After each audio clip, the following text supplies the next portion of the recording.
Prabhupada.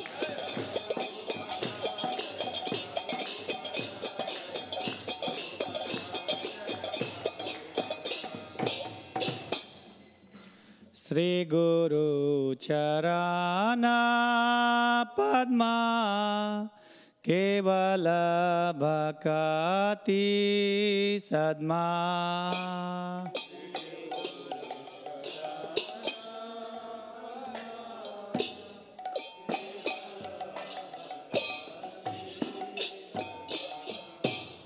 Sri Guru Charana Padma Kevala Bhakati Sadma.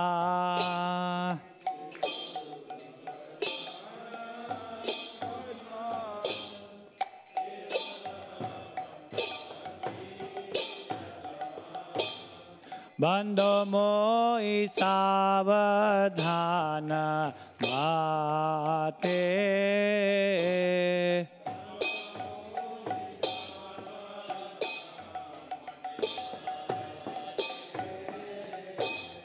Jahara prasade bhai e bhava toriya jai.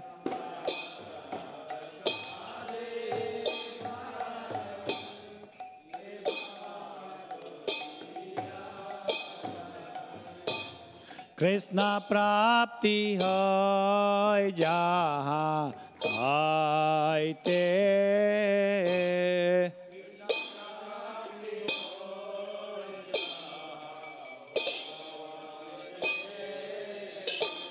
Krishna prapti hoy jahan aite.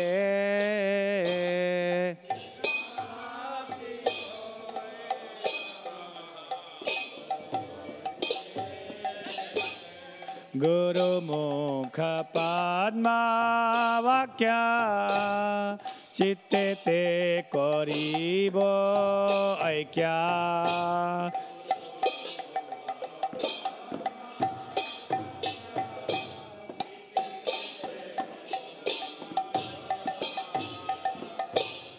Guru Mukha Padma Vakya Chitte te karibo aikya.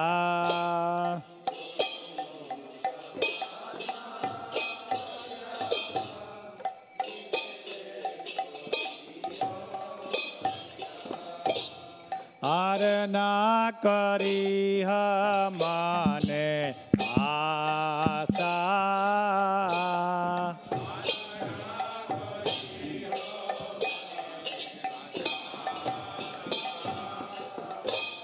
Arana kariha mane asa.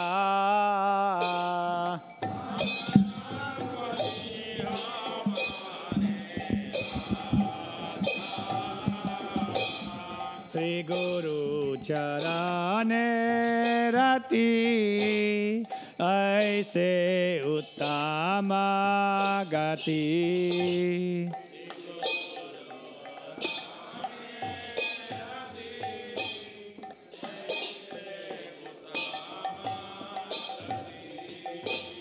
Sri Guru Charane Rati Aise Uttama Gati.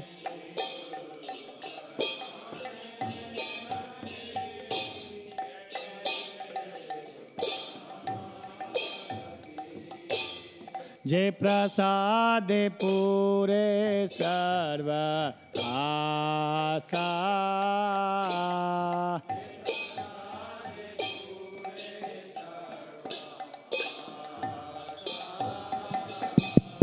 Je prasade pure sarva asa.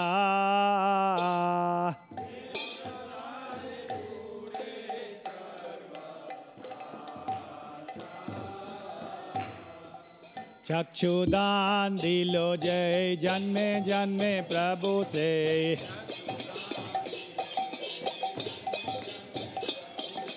चक्षुदान दिलो जय जन्मे जन्मे प्रभु से।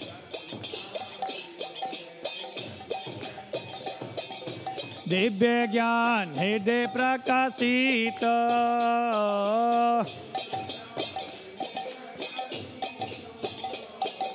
दिव्य ज्ञान हृदय प्रकाशित,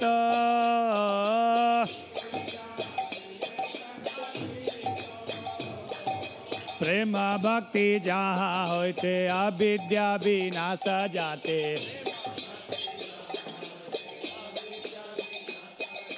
प्रेम भक्ति जहाँ होते अविद्या विनाश जाते। वेद गाय जहर चरित,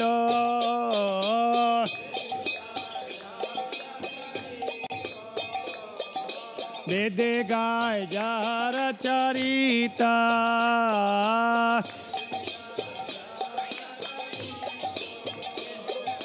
श्री गुरु करुणा सिंधु आधम जानरा बंधु। श्री गुरु करुणा सिंधु आधम जानरा बंधु। श्री गुरु करुणा सिंधु आधम जानरा बंधु।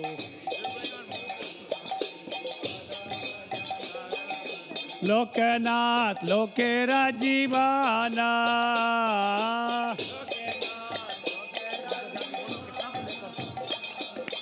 लोकनाथ लोकेरा जीवाना।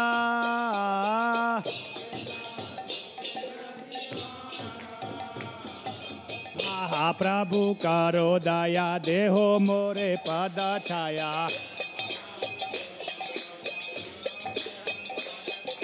हा प्रभु करो दया देहो मोरे पद छाया। हा प्रभु करो दया देहो मोरे पद छाया।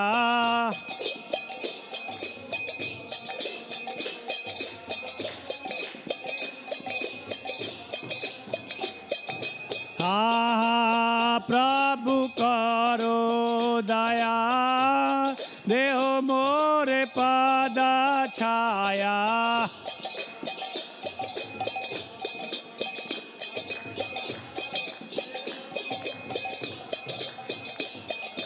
एबे जाय गुसुक त्रिभुवना,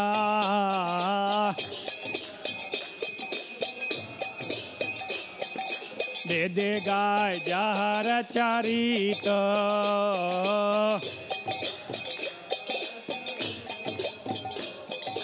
लोकनाथ लोकेरा जीवाना,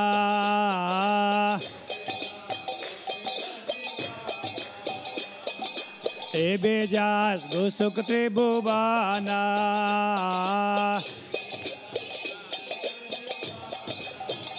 श्रीला प्रभुपाद पतित पावना,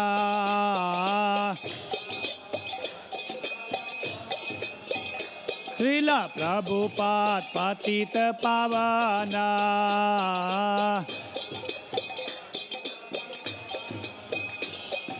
दुई पद लोयला सराना,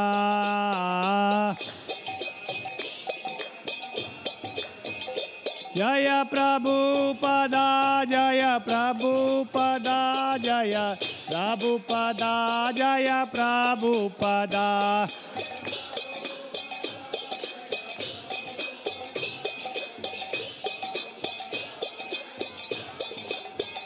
जय प्रभुपदा जय प्रभुपदा जय प्रभुपदा जय प्रभुपदा।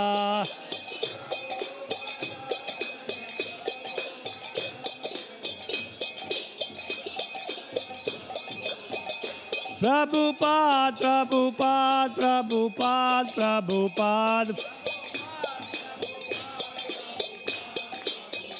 श्रीला प्रभुपाद प्राण धन है, प्राण धन है। श्रीला प्रभुपाद प्राण धन है, श्रीला प्रभुपाद प्राण धन है। जय राधा श्याम सुंदर राधा, श्याम सुंदर राधे।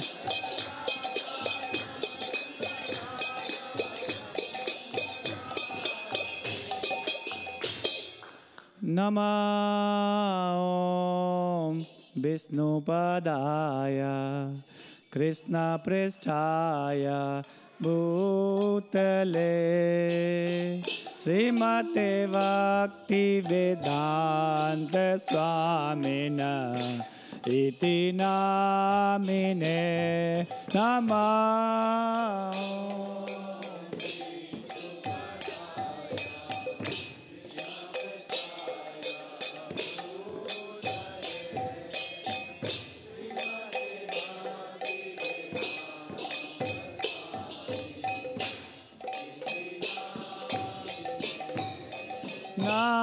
नमस्ते सरस्वते देवे गौरवाणी प्रचारिणे निर्विशेष शून्यवादी पाश्चात्यादेशतारिणे।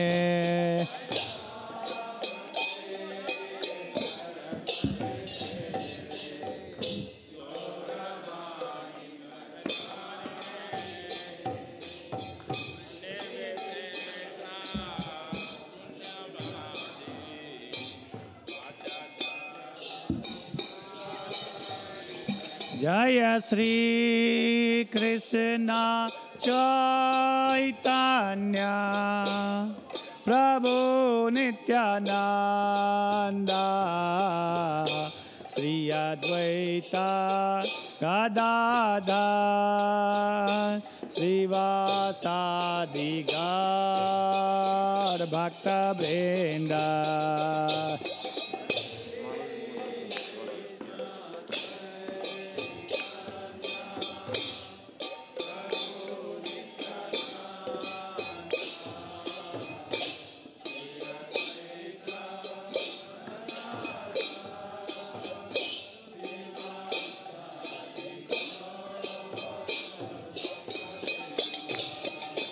जय श्री कृष्ण चैतन्य प्रभु नित्यानंद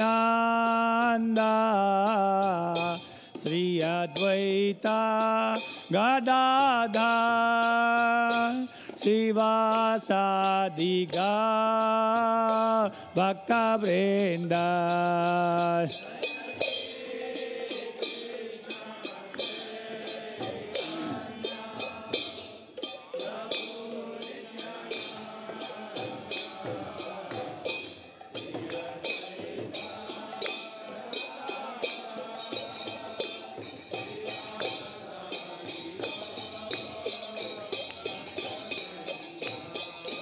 जय श्री कृष्ण चैतन्य प्रभु नित्यानंद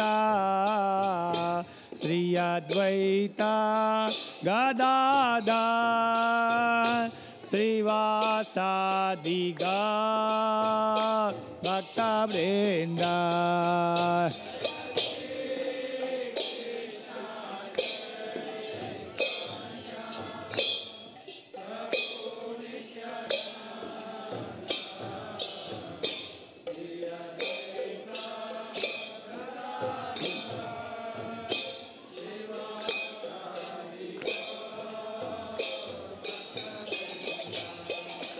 हरे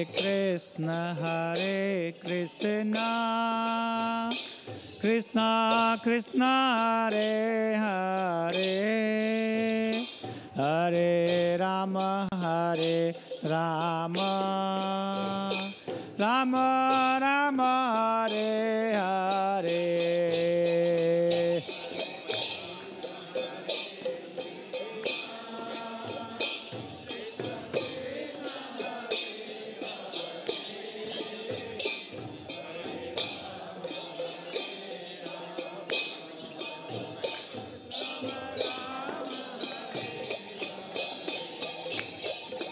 Hare Krishna, Krishna Krishna, Hare Hare, Hare Rama,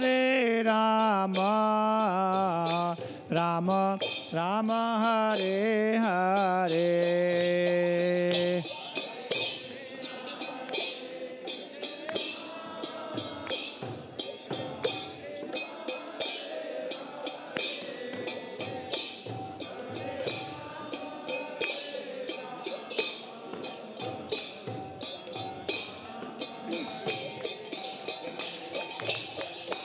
Hare Krishna,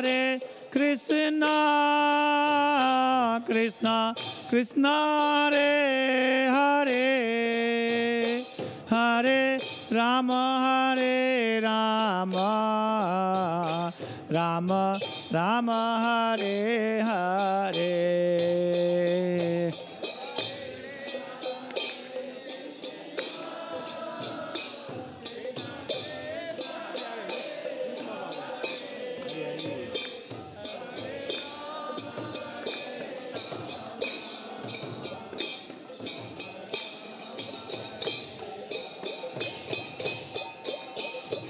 Hare Krishna, Krishna Krishna, Hare Hare, Hare Ram, Ram Ram, Hare Hare.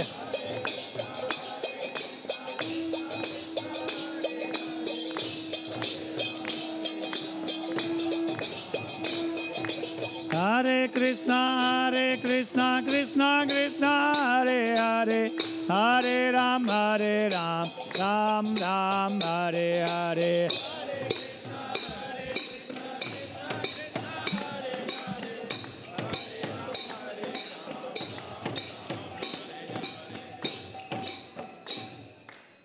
जय श्री राधा श्याम सुंदर भगवान की जय, जगन्नाथ बलदेव सुभद्रा महारानी की जय, गौर निताय की जय, पंचतत्व की जय, श्रील प्रभुपाद की जय।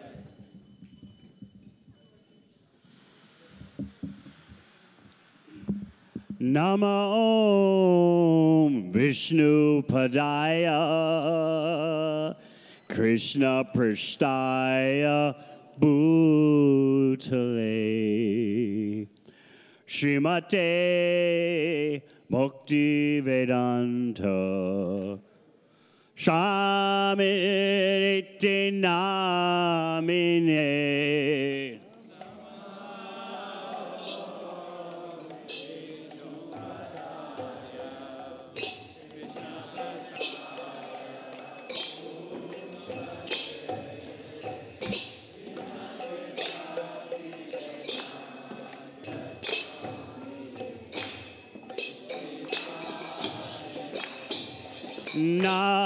Namaste Saraswati Deve Gauravani Pacharine Nirvishesha Shunyavadi Paschachadeshatarine.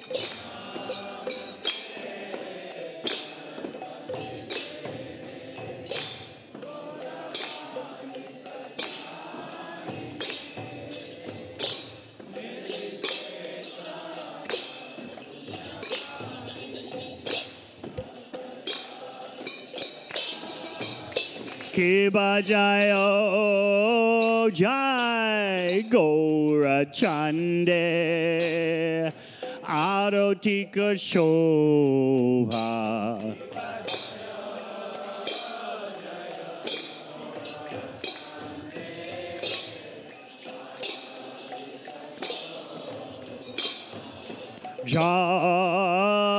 Janavi Tatavane Jagamana Lopa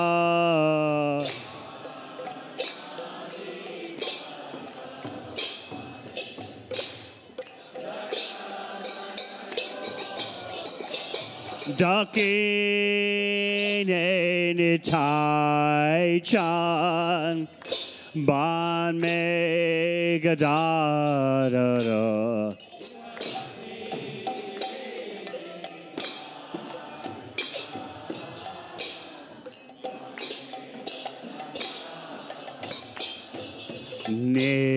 Nikate Advaita Srini Vasa Chatradara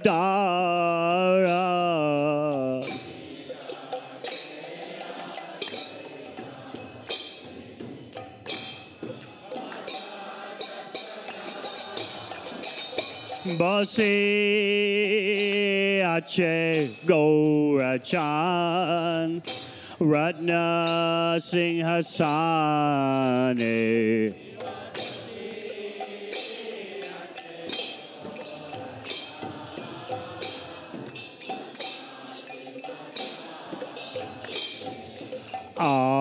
Aroti Korena Brahma Adi Deva Gane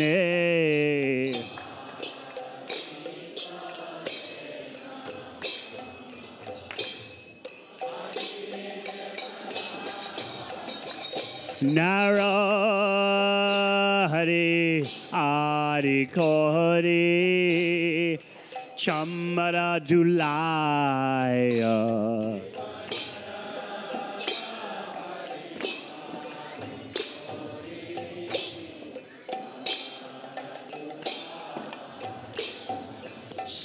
Sanjaya Mukunda Vasu Go Shadi Gaya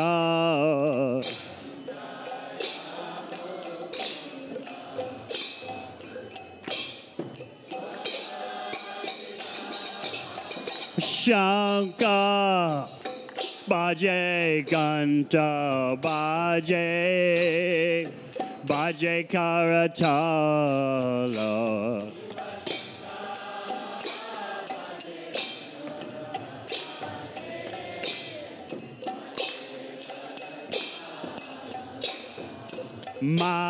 Madura Midanga Baje Paramarasala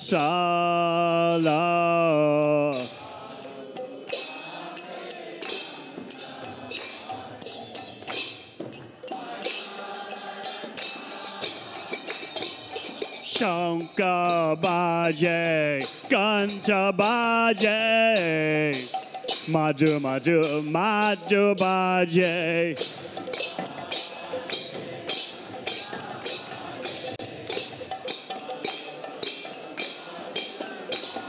Shankar Baje Ganta Baje Madhu Madhu Madhu Baje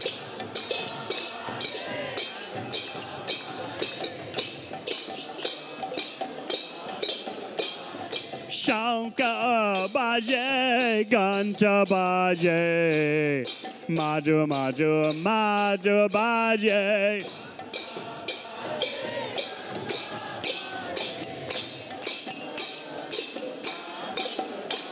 Haribo Haribo Haribo Nitai Gaur Haribo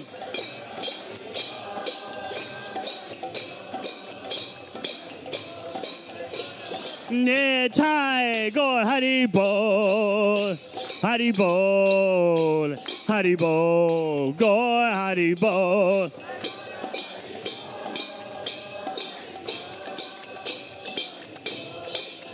Nitai Gaur Haribol, Haribol, Haribol, Gaur Haribol.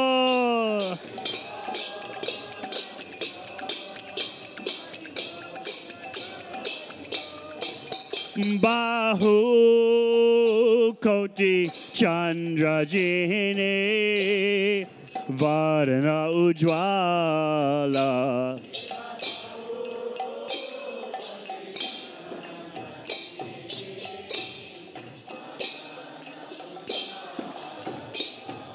Gala Deshe Vanamala Kore Jalamala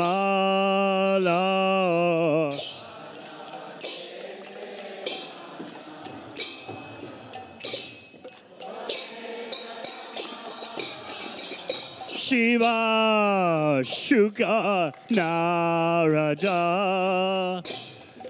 Preme Gada Gada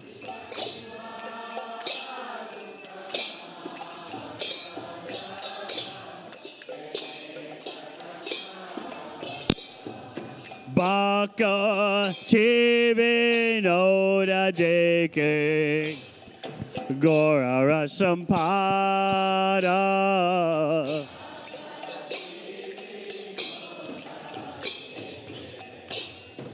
Gora Rasampa Kiba Jayo Jai Gora Chande Arotika Shobha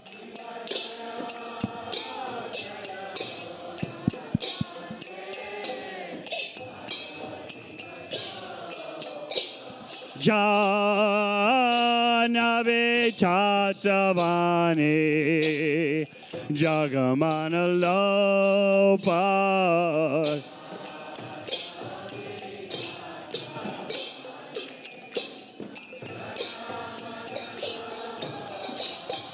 Gaurangea Roti Shobha Jagajana Manalopa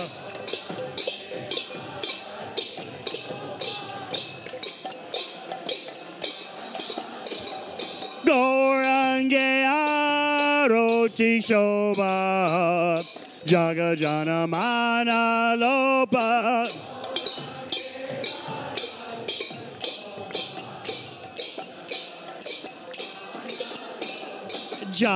Jagajana Manalopa Hari Bol Hari Bol Hari Bol Nitai Gaur Hari Bol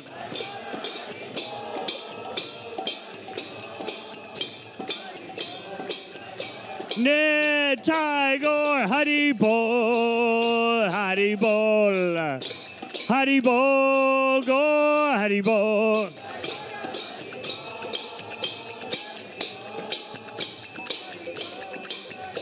Nitai Gaur Hari Bol Hari Bol Hari Bol Gaur Hari Bol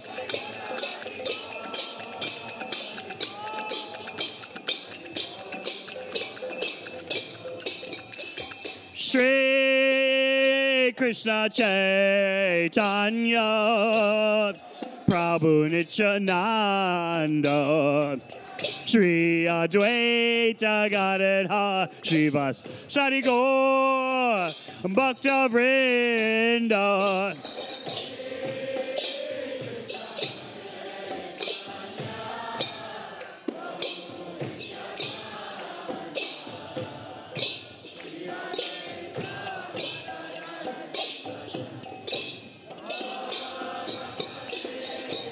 Jai Shri Krishna Chaitanya Prabhu Nityananda Shri Advaita Gadadhar Srivas Sari Gaur Bhakta Vrinda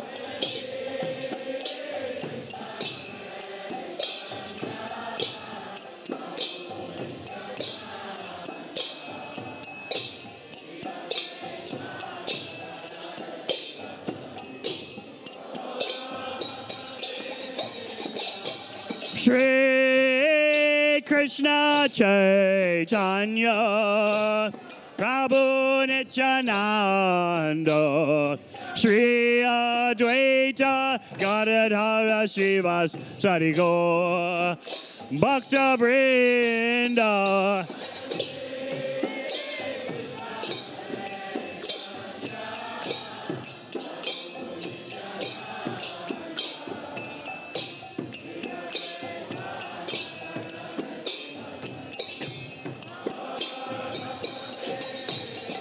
Hare Krishna, Hare Krishna, Krishna Krishna, Hare Hare, Hare Rama, Hare Rama, Rama Rama, Hare Hare.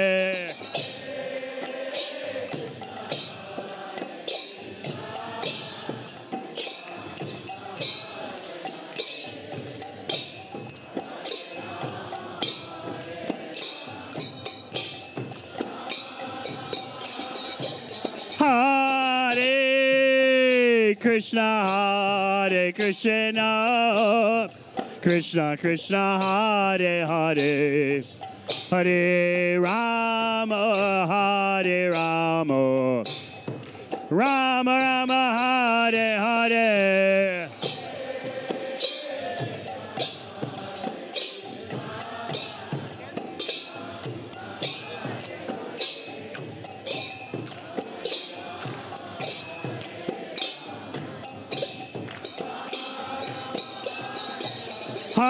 Hare Krishna, Hare Krishna, Krishna Krishna, Hare Hare, Hare Rama, Hare Rama, Rama Rama, Hare Hare.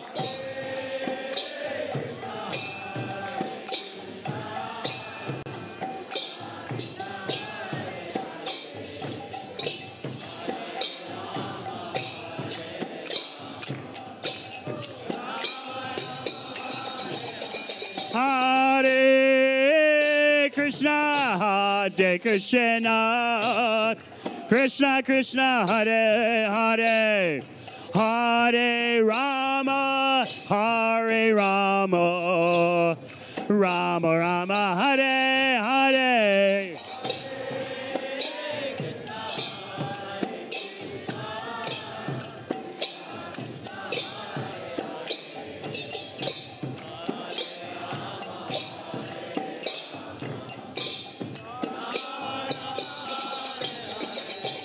Hare Krishna, Hare Krishna, Krishna Krishna, Hare Hare, Hare Rama, Hare Rama, Rama Rama, Hare Hare.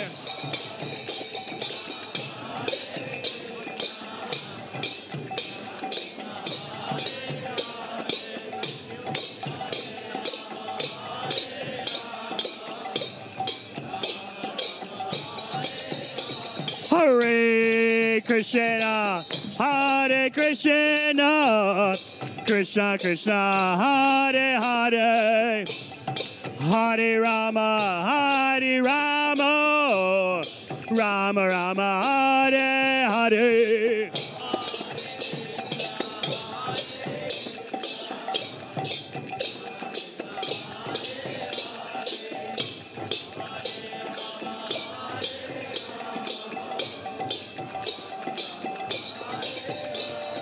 Hare Krishna, Hare Krishna, Krishna Krishna, Hare Hare, Hare Rama, Hare Rama, Rama Rama, Hare Hare.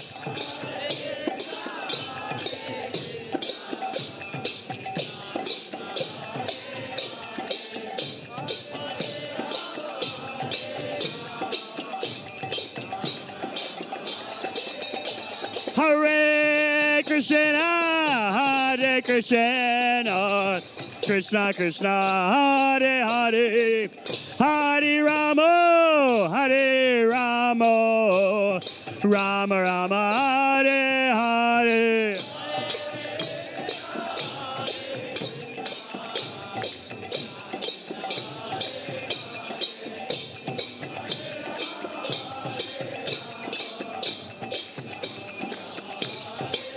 Hare Krishna, Hare Krishna, Krishna Krishna, Hare Hare, Hare Rama, Hare Rama, Rama Rama, Hare Hare.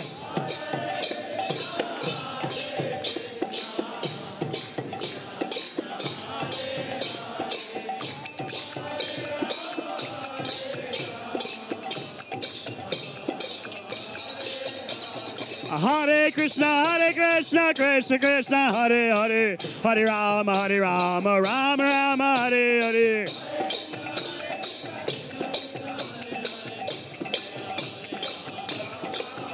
Hare Krishna, Krishna Krishna, Hare Hare, Hare Rama, Rama Rama, Hare Hare.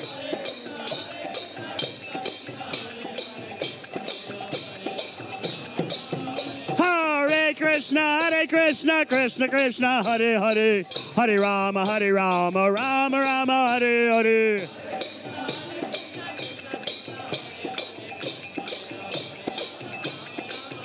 Hare Krishna, Krishna Krishna, Hare Hare, Hare Rama, Rama Rama, Hare Hare.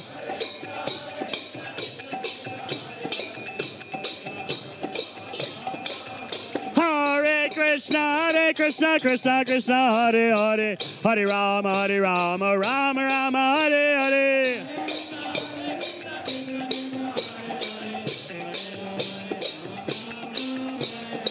Hare Krishna, Krishna Krishna, Hare Hare, Hare Rama, Rama Rama, Hare Hare.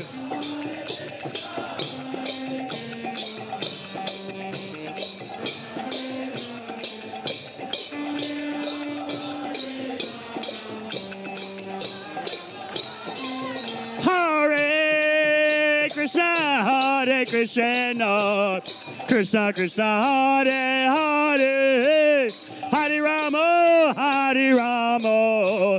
Rama Rama, Hare Hare.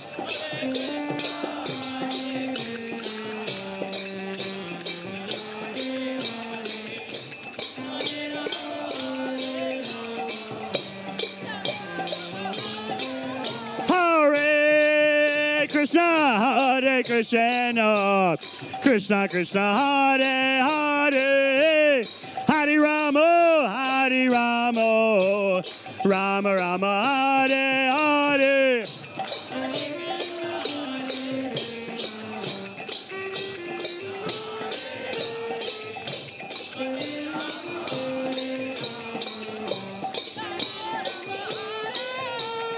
Govinda Jai Jai, Gopala Jai Jai.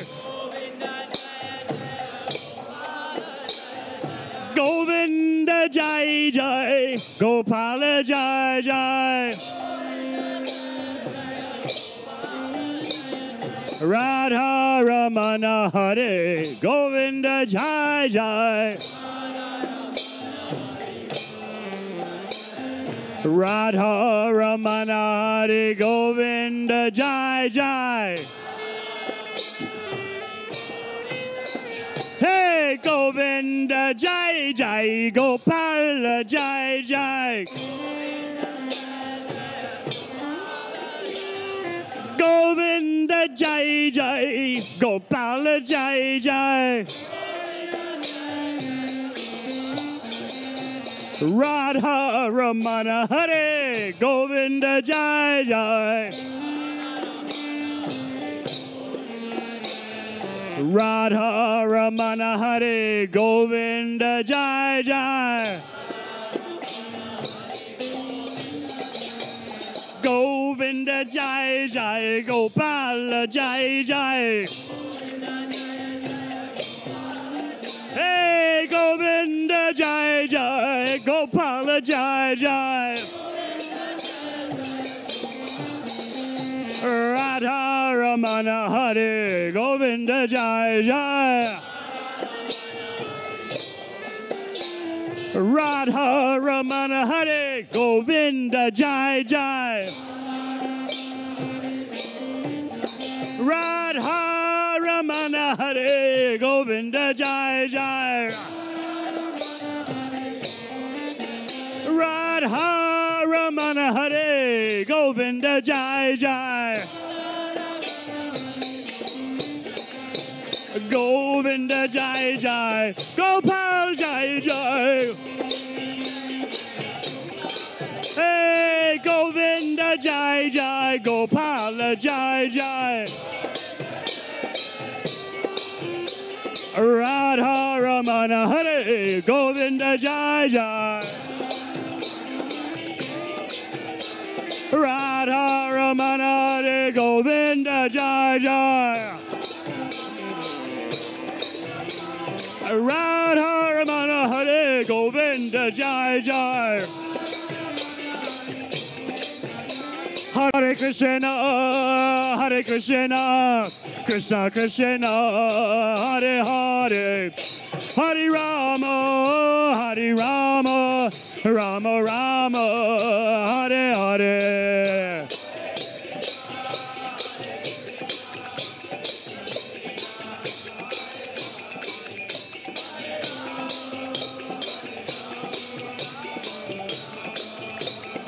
Hare Krishna, Hare Krishna, Krishna Krishna, Hare Hare, Hare Rama, Hare Rama, Rama Rama, Hare Hare.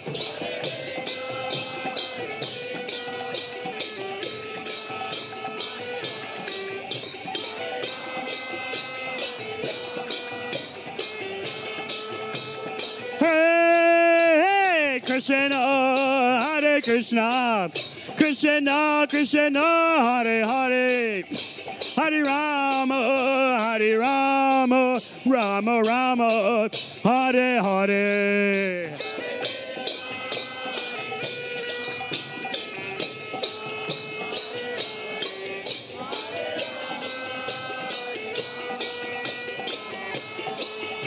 Hare Krishna, Hare Krishna, Krishna Krishna, Hare Hare, Hare Rama, Hare Rama, Rama Rama, Hare Hare.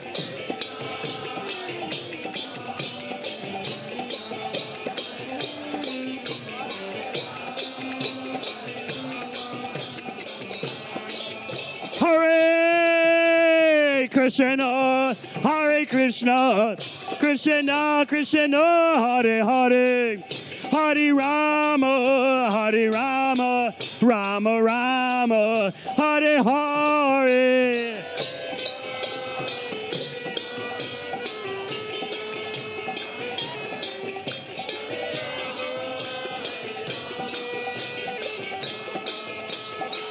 Jai Jai Prabhupada, Prabhupada, Prabhupada, Jai Prabhupada.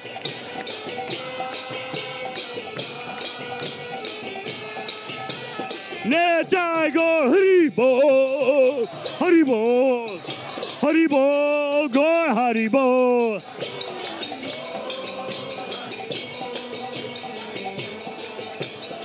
Jaya Jagannath, Jai Jagannath, Baladeva, Jai Subhadra.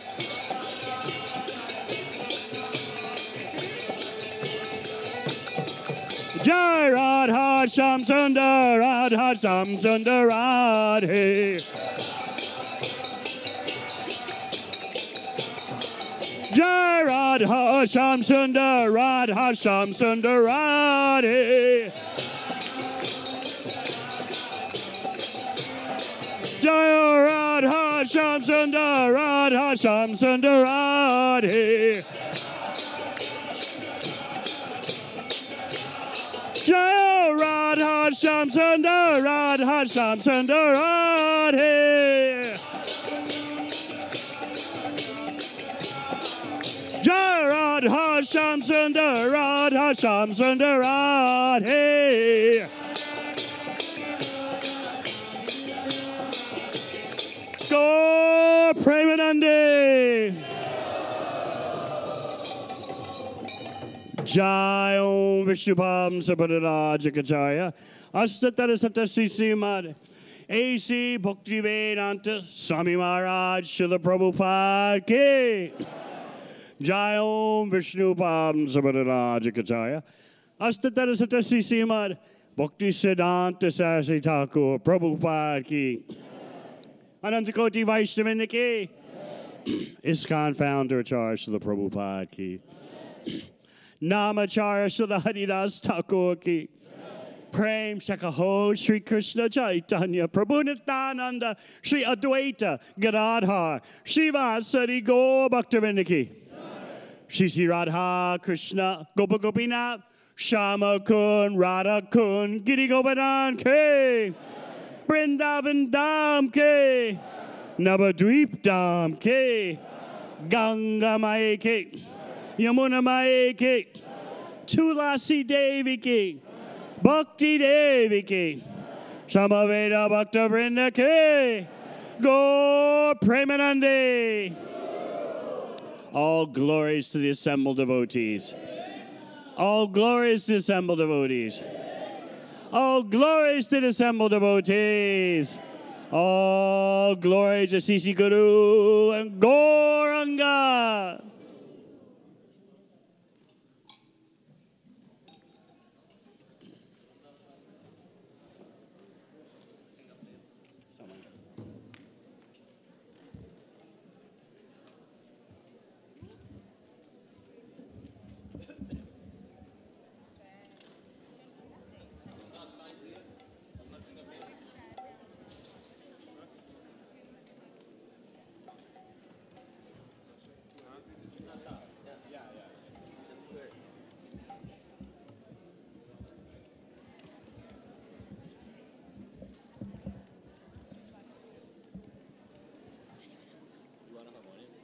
No. If Arvind got it.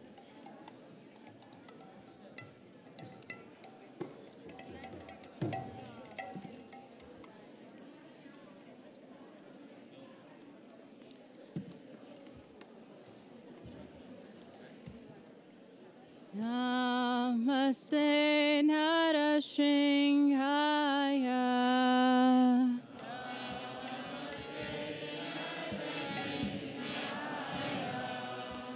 Namaste Narashinghaya.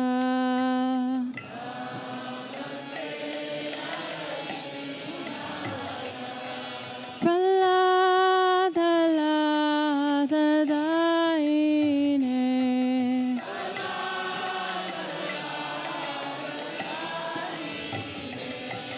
Hiranyakashipurvakshaha.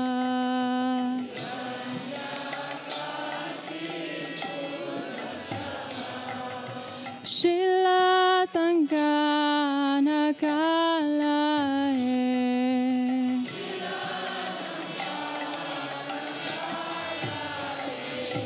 Ito na shingo parato na shingo.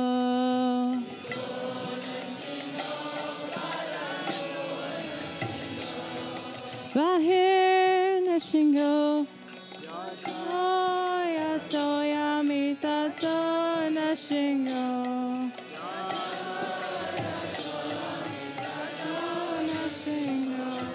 Bahir na shingo, ridae na shingo.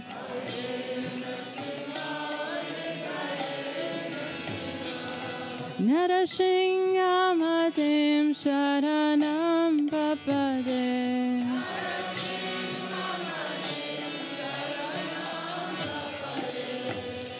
Tavakara kamala vare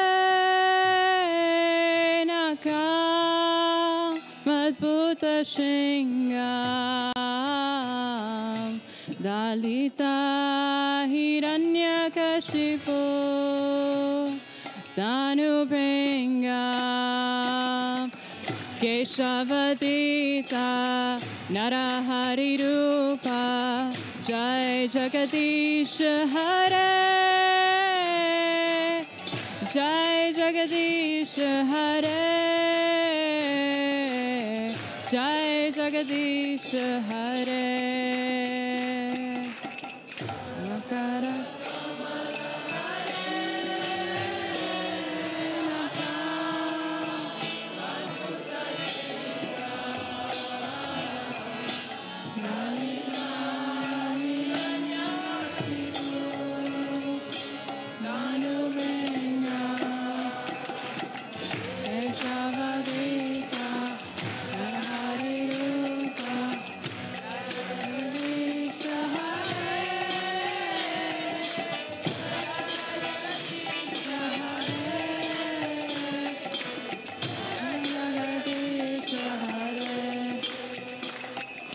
Tavakara kamala vare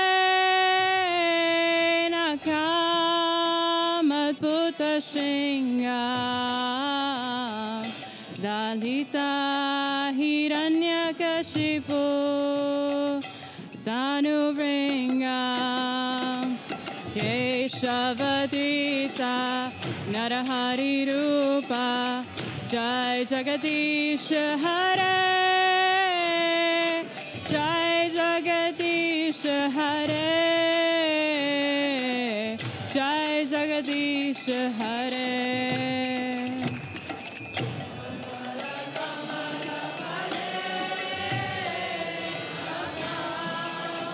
Adhuta Singha Lalita Hiranyakashipu Tanuvringam Kesavadita Narahari Rupa Jai Jagadish Hare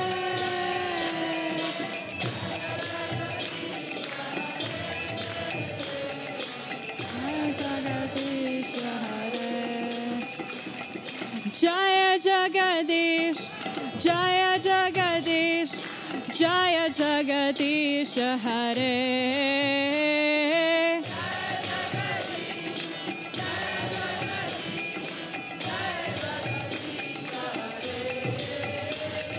Jaya Jagadish, Jaya Jagadish, Jaya Jagadish Hare.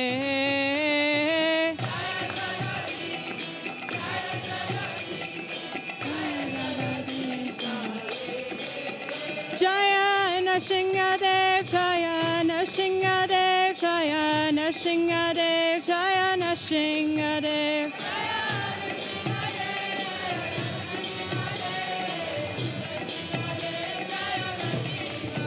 Jaya Prahlad Maharaj, Jaya Prahlad Maharaj, Jaya Prahlad Maharaj, Jaya Prahlad Maharaj.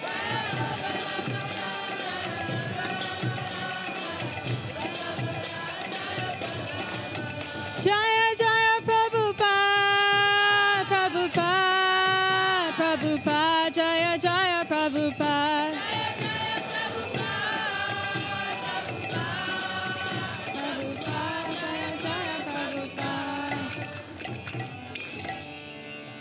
Jai Gaur Premanandi.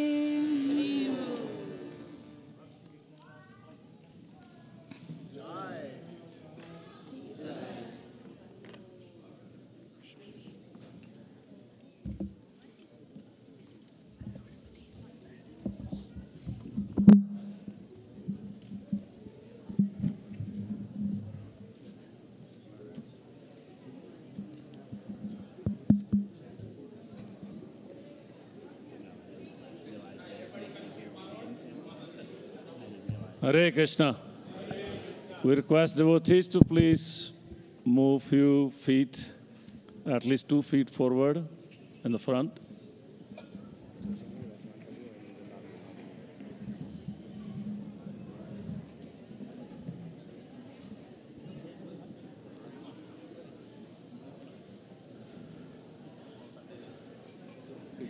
Right? Everybody can be here now.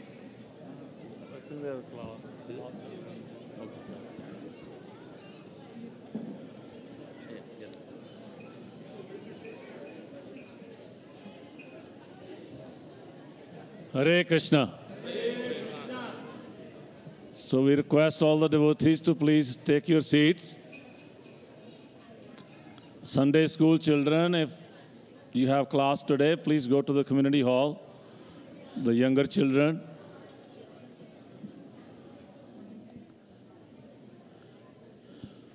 So it's our honor and pleasure to welcome. We waited for almost 3 years now, more than 3 years, for His Holiness Devamrita Swami Maharaj to come and bless us. And eventually our dreams coming true. Let's welcome Maharaj by chanting 3 times, Hari Bol, Hari Bol, Hari Bol. On an official note, His Holiness Devamrita Swami Maharaj is appointed by the GBC committee to be our GVC for New Jersey Temple, both Tobacco and Central New Jersey. Also for New York. It's a new appointment. So we're extremely happy. Maharaj has GVC, many of you know, many of you may not know, but Srila Prabhupada mentioned, our Bhakti Charu Swami Maharaj always make this point, that GVC is the ultimate authority in ISKCON. Sometimes it sounds a little bit too strong, ultimate authority, but that is the fact, that's the truth. So for all of us here in New Jersey, His Holiness Devamanta Swami Maharaj is our CEO, you can call. So if any of you as a local Vaishnava, Vaishnavis, if you have anything that's there that you feel that you need to talk to, Maharaj is here. He will be visiting more to give his blessings and guidance. Small introduction. His Holiness Devamanta Swami Maharaj has been serving for almost 46 years in the divine service of Srila Prabhupada and Chaitanya Mahaprabhu. Many of us are not even half of, many of you, the youth, not half of that time, 46 years. He went to Yale University. Many of you have dreamed to go to Ivy League universities. Maharaj went to Yale University, got a taste of the best in the material world. I believe Clinton family has some of them gone to Yale.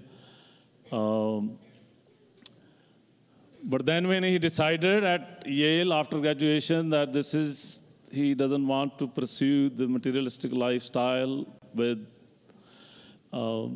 Maharaj Dean mentioned that you are a Yale man, you will influence the world no matter what, wherever you go. So that came true. He's been inspiring thousands and thousands of devotees all over the world, either being there physically in guiding or through his instructions, through his examples, especially preaching to the Western audience all over the world. Maharaj is located, mostly housed in Australia, New Zealand, but he's GBC of our Gita Nagari farm also. And he's born in New York, and somehow Krishna wanted him to come back to New York and give his guidance to so many devotees in New York. He was actually 13-year-old. I was reading his bio. 13-year-old when he gave his first lecture in his local church. His mother was so impressed that my son is somebody very special. She was trying to borrow money, doing all kind of things so that she can send him to the best of the best schools, so he can actually create an example, a game changer, and Maharaj became a game changer for all of us.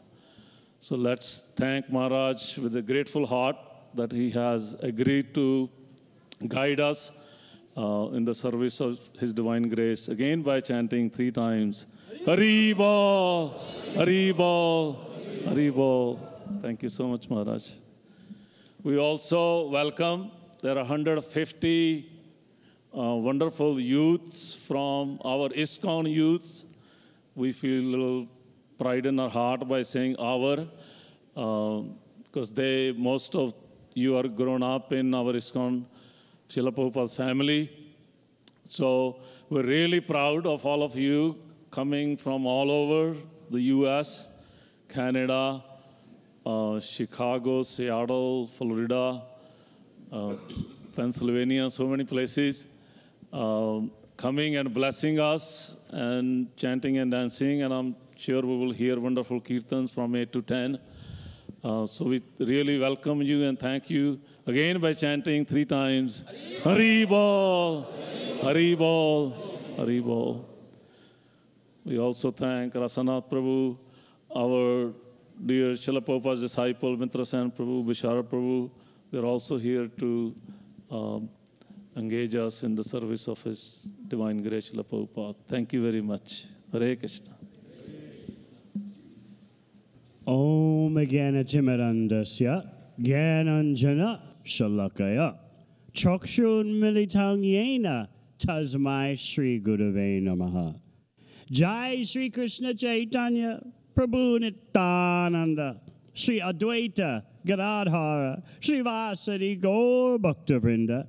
Hare Krishna, Krishna Krishna, Hare Hare, Hare Rama, Rama Rama, Hare Hare. I've been asked by your temple leadership to speak primarily for the sake of our 150 young devotees who are visiting. But please understand, it actually, you are all young. As Krishna says in Bhagavad Gita, Najayate mriyate va kadachin. For the soul, there is never birth nor death. And of course, whether you realize your eternal youthfulness or not, you have to deal with young persons, those of you who are older. Most of you have children, will have children.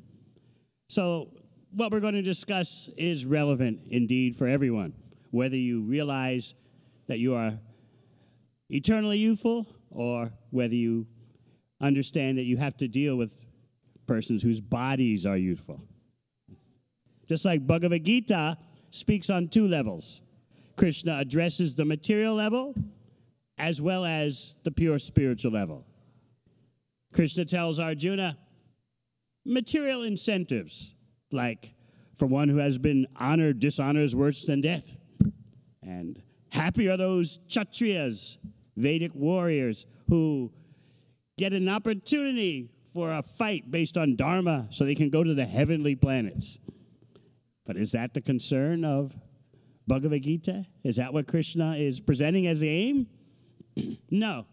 But in speaking about the pure spiritual reality and our eternal nature, Krishna is also giving information about how to organize the material world. Bhakti Yoga, Krishna consciousness, is the highest technology. When I'm speaking at universities, I call it applied spiritual technology. How to be in the world but not of the world.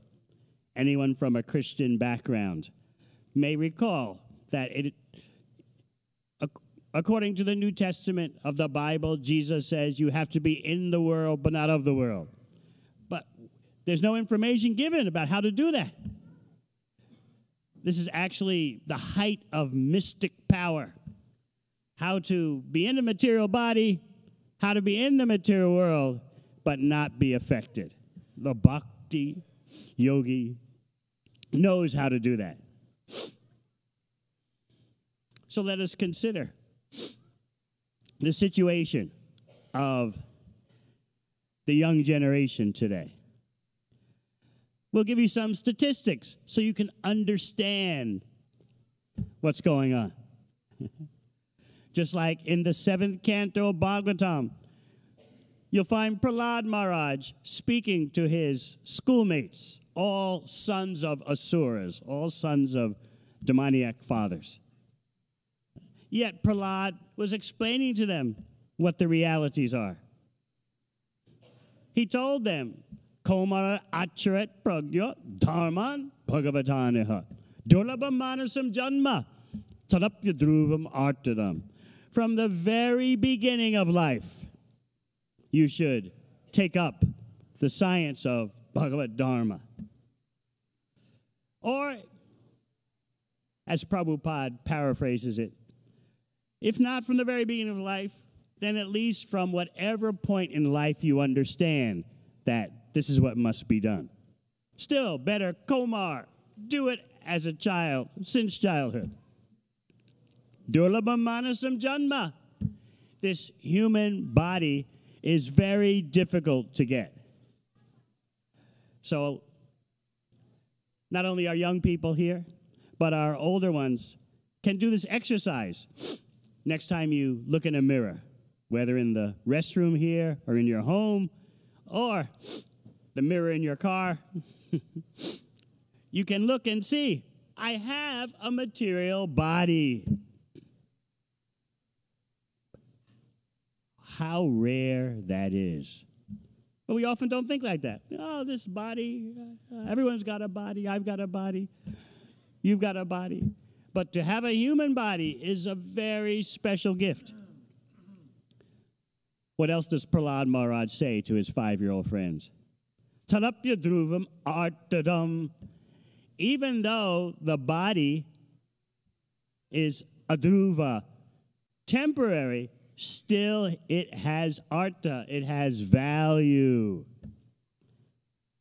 So much of our real education is learning how to maximize the value of the human body. So our criticism of the so-called civilization today is that it has no idea of the special value of the human form. No idea of what is the mandate. Politicians talk about, we've got a mandate from the people. But what is the mandate that your human body gives you? So Prahlad Maharaj sought to invigorate his friends, even though they're from demoniac families.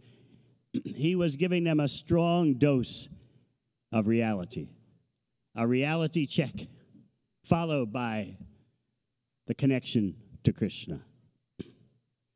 So let's consider the realities that those born around the turn of the century and later have to deal with. The parents should understand this because although the parents didn't have to go through so much turbulence, this is what their children are inheriting from the world they're growing up in. According to the American Psychological Association, which is the largest organization of psychologists, psychotherapists, etc., this present young generation is the most stressed out in history. So much anxiety about the environment, the economy, the political situation, and relationships. So much trouble having relationships. Then consider the situation, the psychological situation of the nation as a whole. Because this is going to affect you, it's going to affect your children. According to the World Health Organization, the USA is one of the least happy nations in the first world. And what's more, it leads the whole first world in anxiety by a wide margin. Number one in anxiety by a huge margin. So this is the environment that our young people are growing up in. So what can they do to survive in such an atmosphere of high stress and anxiety? Recognize where the stress and anxiety is coming from. It's coming from pursuing false goals. Now, when I say false goals, does that mean our young people should not study in school, they should not get a career? No. The studying in school and the careers is to assist your bhakti lifestyle. It is not an end unto itself. But when there is a lack of understanding that material acquisitions and material achievements will never make you happy, then we create these false goals and worship. We do puja to them. Your temple leader was explaining something about my material background, my karma. He mentioned, yes, I took up Srila Prabhupada's mission a few months after graduating from Yale University. Certainly, any parent would be overjoyed if their child had such an education.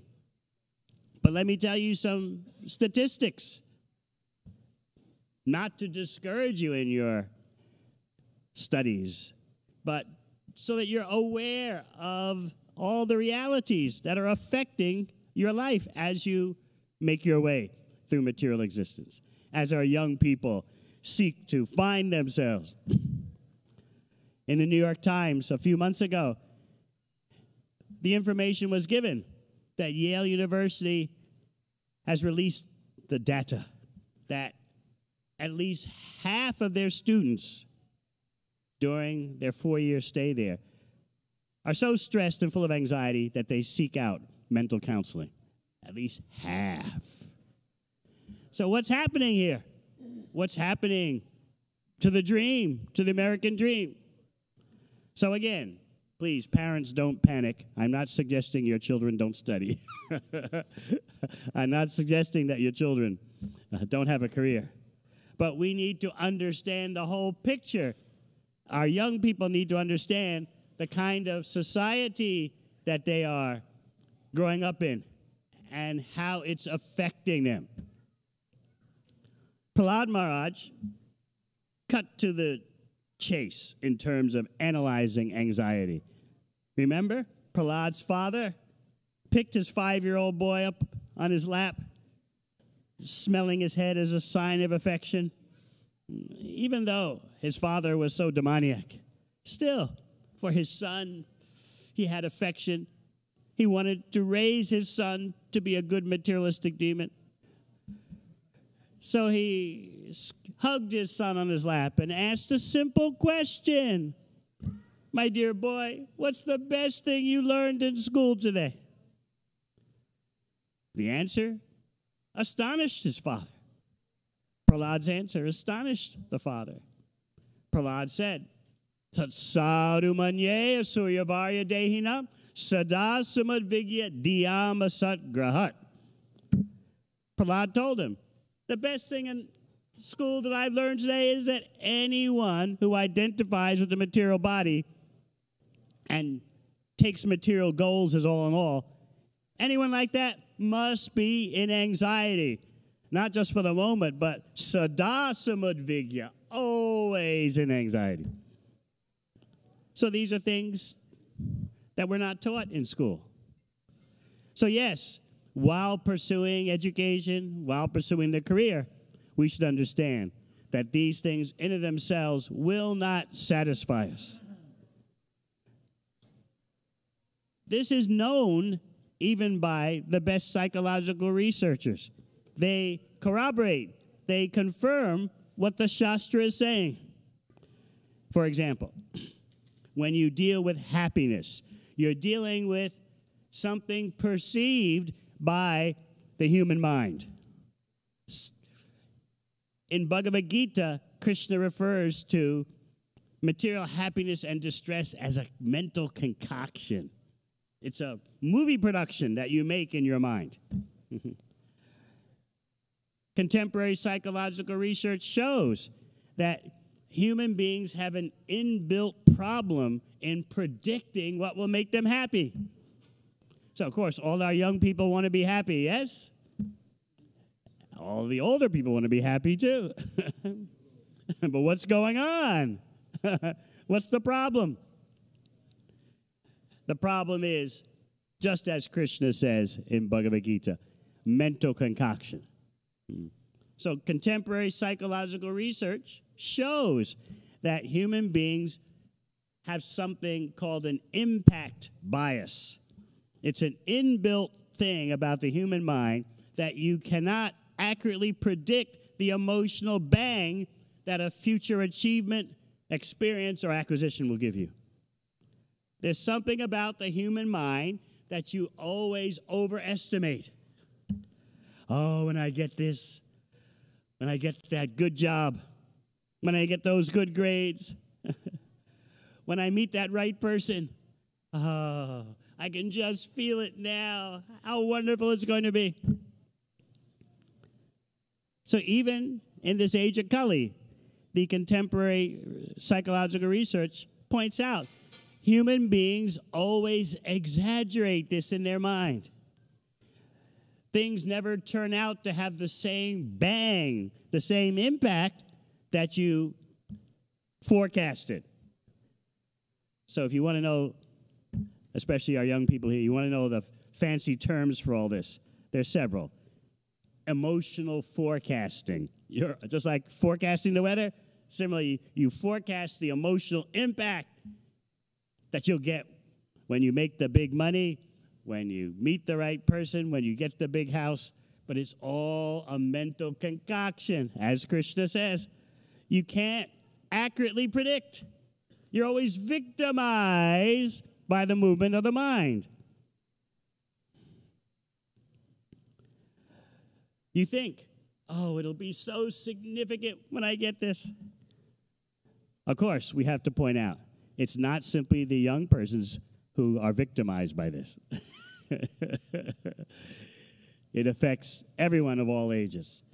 There's that tendency for emotional forecasting, also known as miswanting.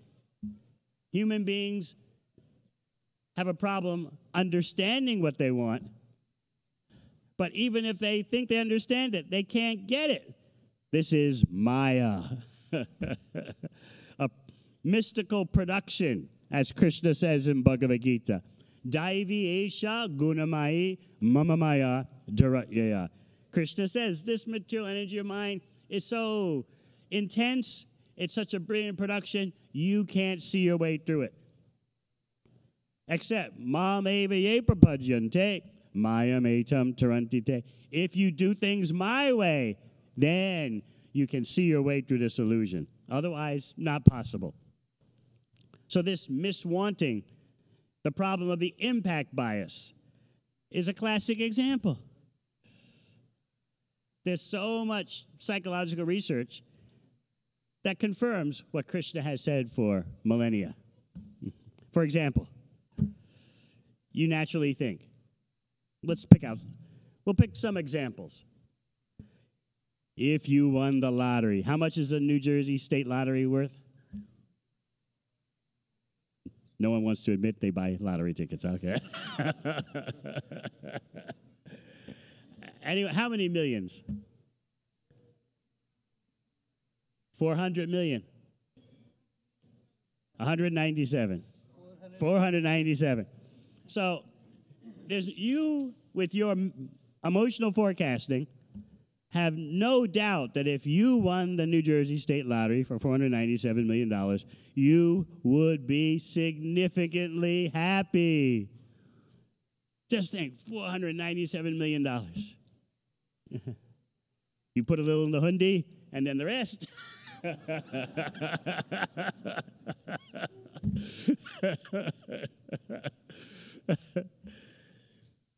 Did you know that studies have been done of lottery winners? 2 years after their big win of $497 million, their happiness levels drop back to like they never won the lottery before. 2 years. So for 2 years, you're flying high, and then you just drop back down. Another study shows that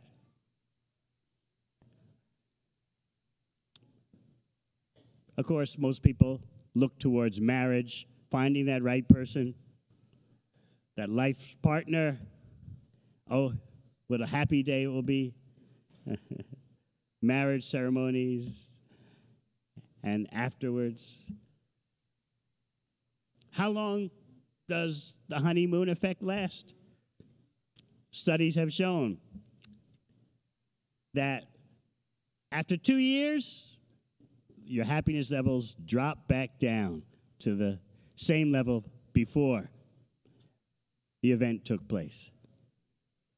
So there's something in us that miscalculates. So how are we going to be protected against that? Last week at the Tawako Temple, I was explaining some interesting statistics about how your mind victimizes you. And this is important information. Of course, the principles are there, all in Bhagavad Gita and Srimad Bhagavatam. But our young people may think, oh, but that's old-fashioned. That's something for grandmother, grandfather. We are the young generation. There's so much that is new out there. No, it's the same old, same thing. So I explained, because they were having an announcement of a career conference, which is very nice, at the Tawako Temple in September, yes? Career conference. Of course, our young people need to know how to balance their material and their spiritual affairs. Krishna in Bhagavad Gita talks about balance. He's speaking Bhagavad Gita on 2 levels, and then at the end he concludes, just surrender to me, just take my program, and I'll take care of everything. That's at the end. So,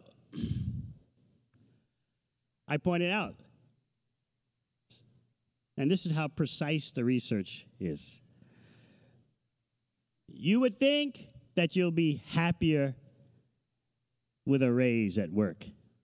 If you make more money, you'll be happier. But you see, your happiness is not an absolute thing in and of itself. It's relational, it's relative. That means your concept of happiness depends on other things, other people, other situations. It's not like in your mind's eye, you see something known as material happiness and satisfaction, and it's just a product that exists in of itself. No. It's all based on what's happening around you. So, research has shown that, let's say you make $50,000 a year, and everyone around you is making $25,000. You feel good because even though you're just making $50,000, it's more than the others around you are making. But if your income increases double-fold to $100,000, and the people around you are making $150,000, you'll feel worse than you did when you made $50,000, even though your purchasing power has doubled. This is how Maya victimizes you. Because you're always looking around. It's called social comparison. What are the others making? And that influences your happiness. So even though your income, your purchasing power doubled from $50,000 to $100,000, because others around you are making more money, you feel more miserable than when your income was 50% less.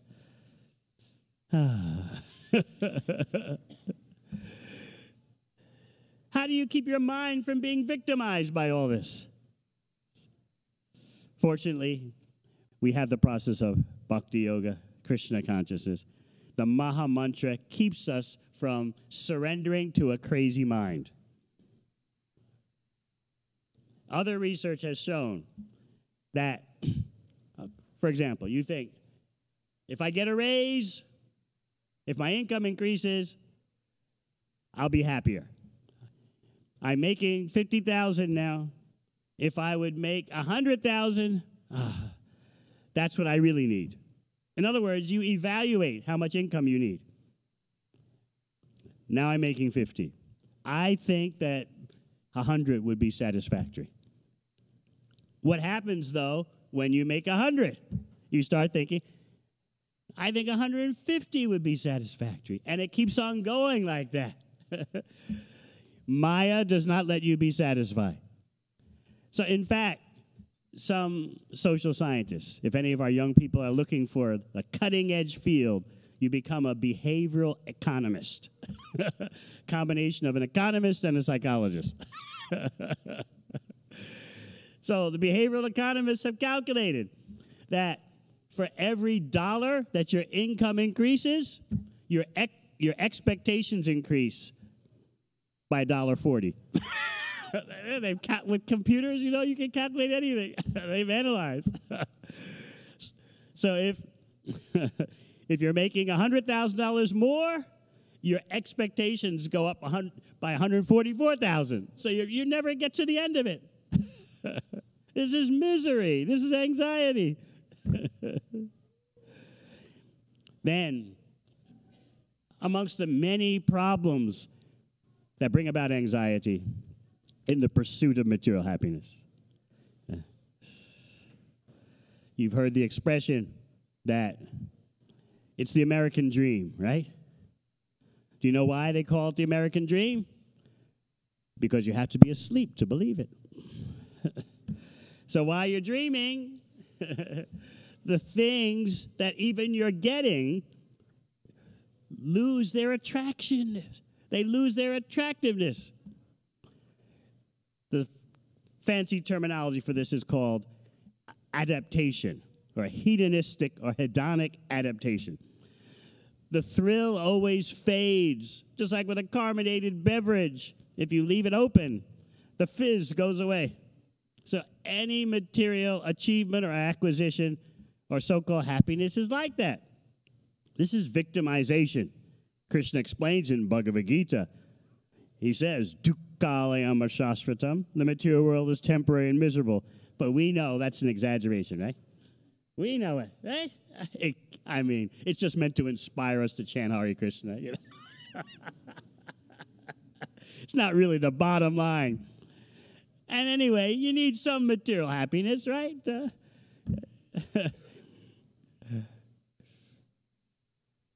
The problem with hedonic or hedonistic adaptation is that whatever excites you, whatever seems so fresh and new, the buzz fades away.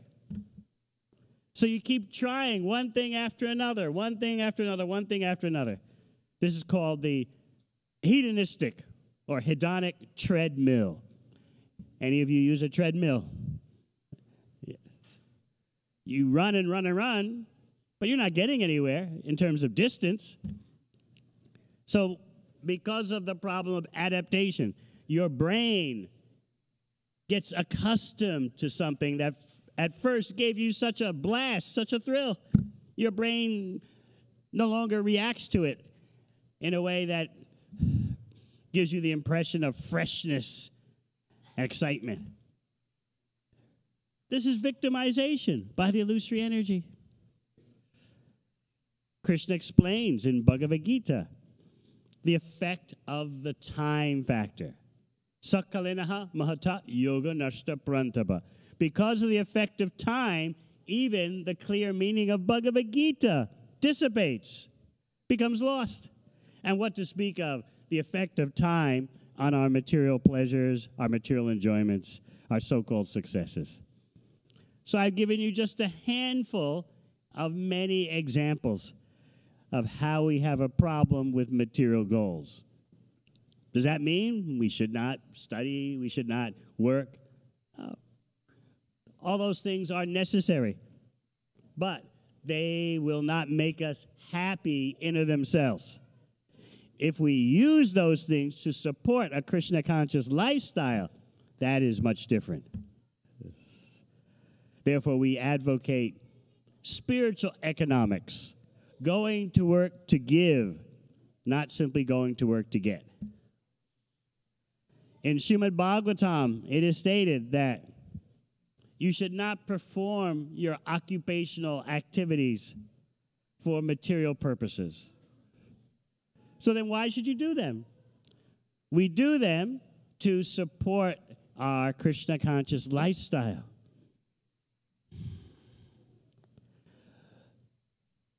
Whatever resources we have through our occupation, we use to support a Krishna conscious lifestyle, a Krishna conscious family, and as much of the world in terms of helping others to be Krishna conscious, as much of the world as our resources allow.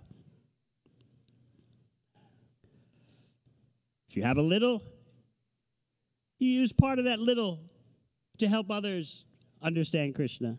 If you have millions and billions, you use millions and billions to help others understand Krishna. So yes, you do your work, you do your business, you do your studies, but you're always thinking, how does this affect my Krishna conscious lifestyle? And how can I help others to be Krishna conscious? In this way, we can spiritualize our existence. even within the working world, the academic world. Bhakti Yoga is the art of the possible. I know sometimes younger persons, they say, oh, yeah, Krishna, yeah, but, you know, it's just not possible. It's too difficult. Yeah, my parents do it. That's fine for them, but for my age group, you know, there's so much out there. There's so much things we need to experience, so many things we need to do. I'll be Krishna conscious, I think, when I'm 65.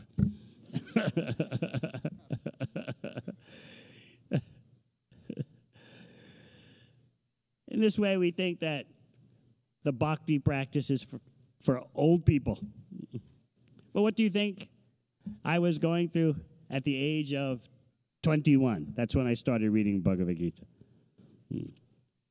I was thinking, how can I try to give the best benefit to the world? And by reading and applying Srila Prabhupada's books, I could understand that the spiritual solution is the only real solution to all problems. During my university days, Yale let me study whatever I wanted. They said, you have a Yale degree, you can just study what you like and don't worry. So I told them, I want to find a solution to all the world's problems.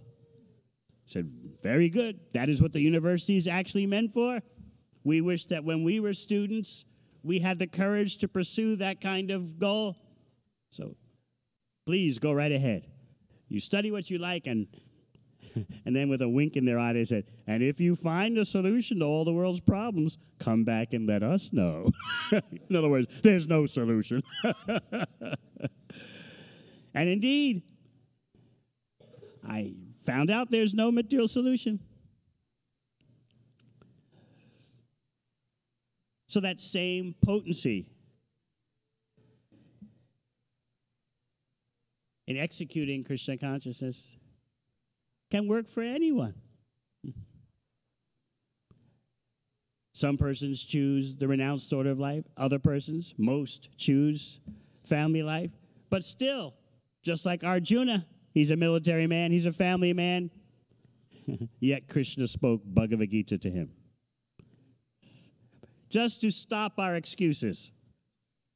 We'll think, oh, what Bhagavad Gita says is so nice, but it's not meant for the persons in the world. It's not meant for the working persons, for the family persons. But Krishna knew that you would have that excuse. So therefore Krishna speaks Bhagavad Gita to who? A brahmachari, sannyasi, not even to a brahmana. He speaks Bhagavad Gita to a family man and a military man. So what does that tell us? And he teaches Arjuna how to do his duty dedicated to Krishna.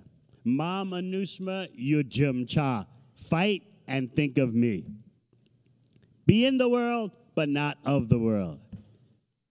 This is Yoga City. This is mystic perfection. Mammana bhavamad bhakto. Always think of me. Become my devotee. This is mystic perfection.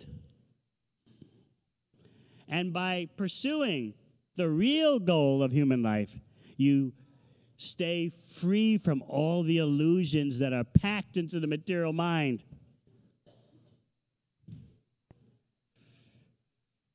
You stay free from all the illusions that are being downloaded into you at every moment. You need this. You should do that. You'll be happy when you do this. Everyone is doing that.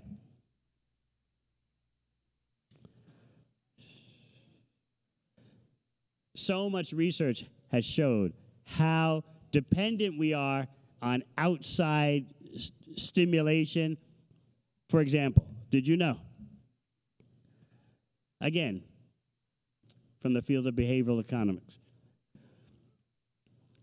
It's been calculated successfully that for every hour of television you watch, you spend $4 more. How can anyone calculate all this? Well, you know, that's what all this authorized research is all about, you know. For every hour on TV, you spend $4 more. The same thing applies to social media. The more you're on social media, the less self-esteem you have. Because on social media, you only see people showing how they're having such a good time. You don't see people on social media looking like, I'm so bored. I'm so depressed. You don't see that on social media. Everything is always thumbs up. I'm having such a good time. And then you see that, and what do you think? I'm not there. I'm not doing it. And you feel bad. You feel insecure. So actually, the social media has increased the amount of depression. Because everyone is convinced that others are happy and I'm not getting happiness. So that many experts are pointing out, if you want to be happy, stay off social media. But no one's going to do that. They're all addicted. They want the thumbs up, the thumbs down, you know. They can't live without it. Another example. Let's say in terms of your own physical attractiveness. I know it's a hard thing for you to talk about your own physical attractiveness when you're young. When you're older, you don't care. But when you're young, it's very important, right? Your self-image. How do I look? Am I handsome? Am I beautiful? Tests have been done to show that in terms of yourself, for example, if you look at some pictures of Bollywood stars or Hollywood stars, look at their pictures, and then look in the mirror, you'll feel bad about yourself. Because you're influenced by what's around you. Or if you have a spouse and you look at some attractive pictures of some movie starlets or actresses or musicians, singers, whatever, and then you look at your spouse, you naturally think, something's missing here. So these are laboratory tests. This is how fickle the mind is. This is how foolish the mind is. So what are you going to do? How do you conquer over this wild mind? As Krishna explains in Bhagavad Gita, for one who can control the mind is the best of friends. For one who has failed to do so, the mind's the worst enemy. But how do you control the mind?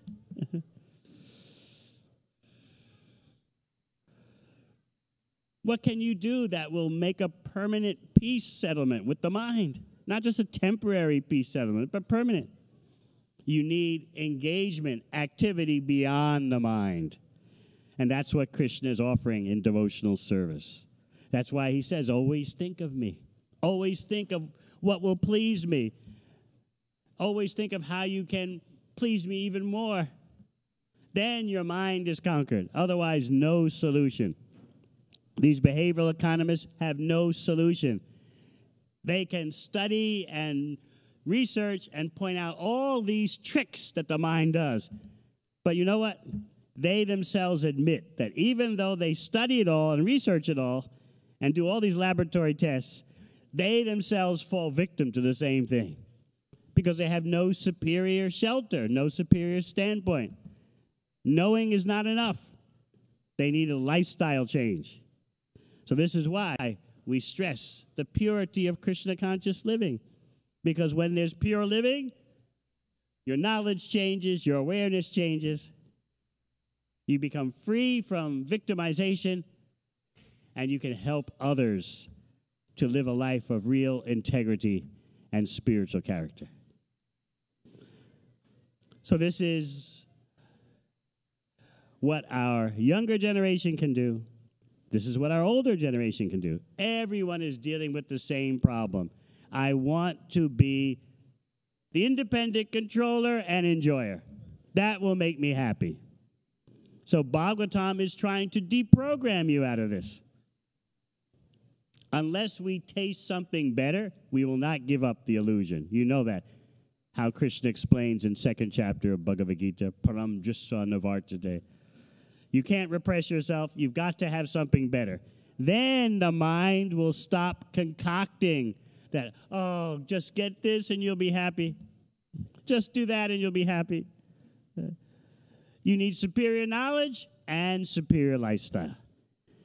So this is the gift that Krishna is giving as Sri Krishna Chaitanya Mahaprabhu. How in the darkest age of confusion, of madness, maximum stress and anxiety, how even now you can achieve the ultimate goal of life. This is the greatest miracle. So my message to the young persons, as well as to the old persons, take this bhakti knowledge very seriously. It is not simply religious belief, mythology, wisdom from your grandmother. No. It is the greatest information that can give the greatest benefit. Krishna is unlimitedly attractive. And the Krishna conscious lifestyle allows you to experience the unlimited attractiveness of Lord Sri Krishna. Thank you very much. Hare Krishna.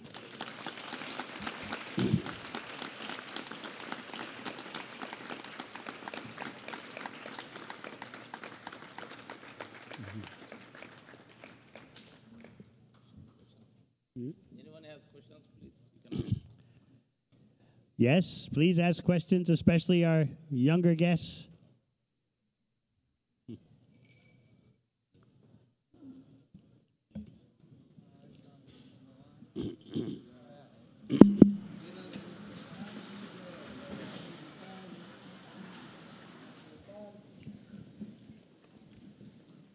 As young people who are surrounded by a lot of distractions and temptations and negative energies in our lives, how do we avoid those and focus on spiritual pleasure instead? Without the power of the Maha Mantra, we cannot succeed. As you go deeper in your Krishna conscious experience, you'll understand why Shukadeva Goswami said to Parikshit Maharaj in the 12th canto, Kalaya dosha nidde rajan asti heko mahanguna kirtanadeva krishnasya mukta sangha puram vijay. The age of Kali is an ocean of faults. You can't get to the end of the number of faults, just like you can't count all the waves in the ocean. So Shukadeva Goswami says, asti heko. There is certainly only one good thing. If you're looking for anything else, you're wasting your time. There's only one good thing. Asti heko mahangana. Kirtanadeva krishnasya mukta sangha parambaje. Simply by chanting Hare Krishna, you can achieve the greatest goal in life. You can cross over all this illusion. So our bhakti process is all about assimilating that point. It may take some time. When you're young, you could be thinking, oh, yeah, kirtan. Yeah, yeah, I go to a kirtan every once in a while. Yeah, meet my friends. It's kind of cool, you know. And then I got other things to do. But as you progress in Krishna consciousness, you start to understand there is nothing else truly good except chanting Hare Krishna. And then you need good association. You become like whom you associate with, like it or not. You can judge someone by their looks, which is not very accurate. Better is that you judge someone by the association they keep. That's much more accurate. We need the association of others. Otherwise, we'll always be looking around at material examples for inspiration, and unconsciously we'll be affected by that. What are the others doing?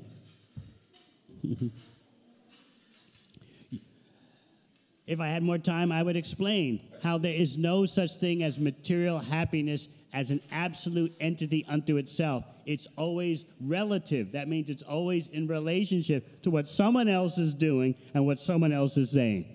If you can figure that one out, you save yourself a lot of trouble. You might think, okay, if I just get this, I'll be happy. Can you give me an example? No. All right, that's fine. If I would just do this, I'll be happy.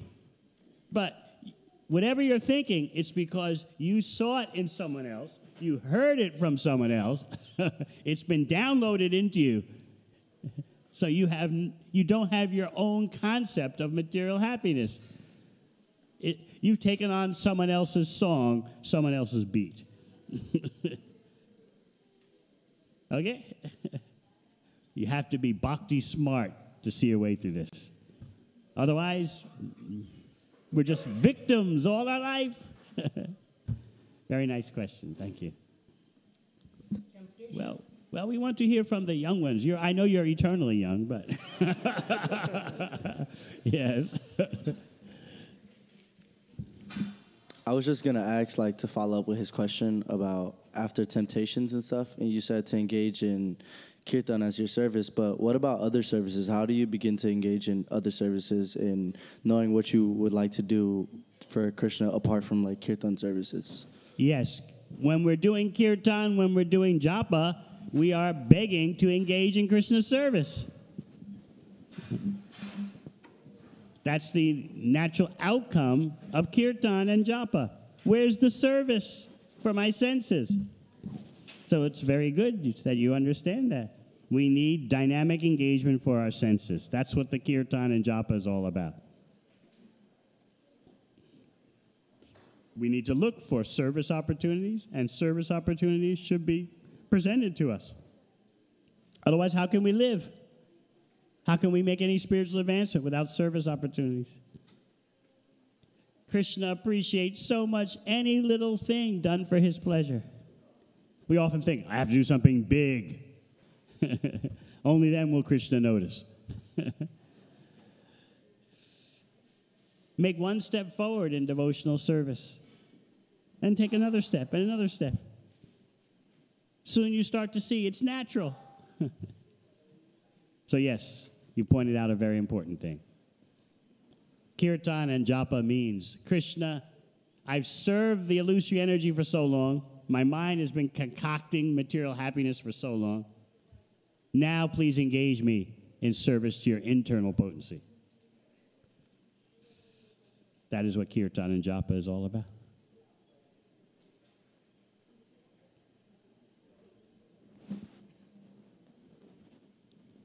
Any other questions from our younger generation? Yes. Haribo Maharaj. Hare Krishna. I just wanted to ask about, we'll talk a little bit about the fact that the scriptures, the Vedas, the Bhagavad Gita, and the Bhagavatam were all written thousands and thousands of years ago. And, you know, Prabhupada says the Acharya's goal is to write the scriptures in such a way that modern people will understand them.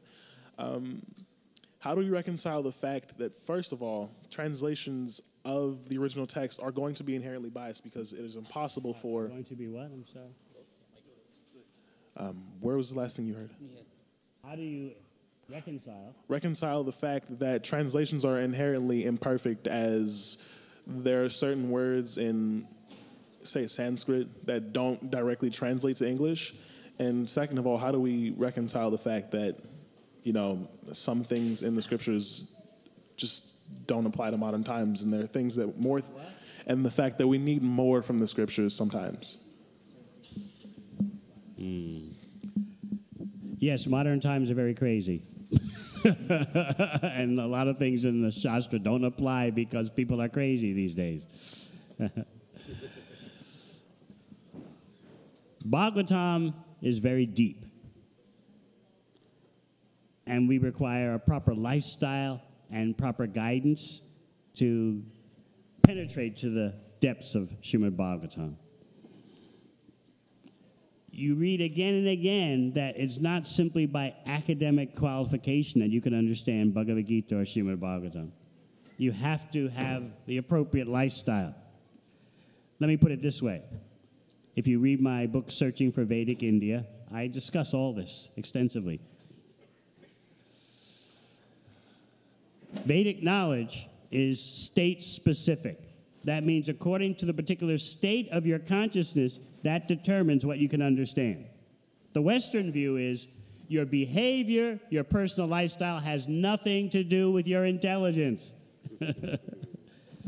But the Bhagavat viewpoint is that your lifestyle, your behavior influences your consciousness, and therefore you can understand certain things and can't understand other things. So here's the divide, the great divide